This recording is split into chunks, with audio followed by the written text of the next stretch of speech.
Magandang araw sa ating lahat mga idol. Tara, samahan niyo ako. Magluluto tayo ng cassava cake.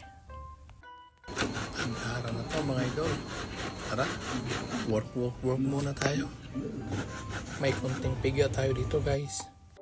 Yung mga sangkap pala natin ito mga idol.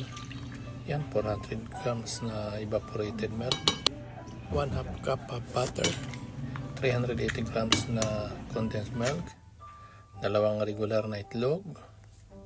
Dali lang to guys. Mekos na natin yan mga idol. Guys, may tip ako sa inyo. Kung gusto nyo marating ang mga pangarap nyo, edi puntahan nyo. Gago!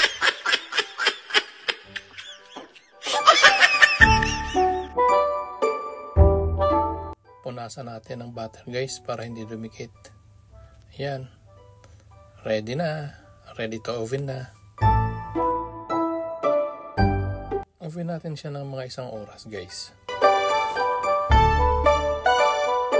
After an hour, ilagay na natin yung toppings natin guys. Mga idol, nakalimutan ko nga pala ilagay sa video ang ating toppings dyan.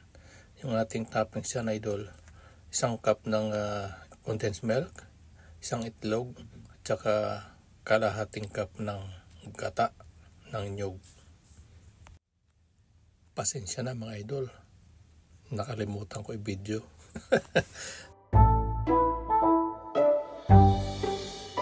Ibalik ulit natin siya ng mga 30 minutes. Pero mas maganda medyo brownish yung ibabaw para mas masarap.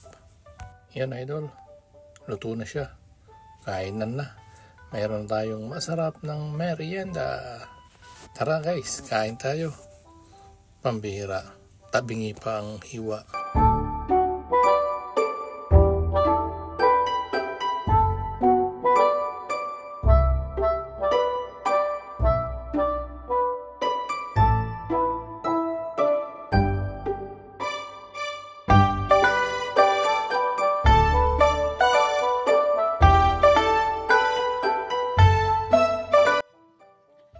Kain na! Diba? May pang merienda.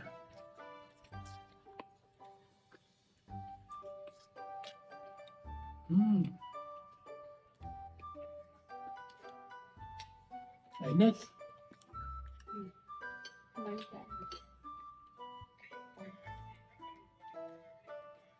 Apa?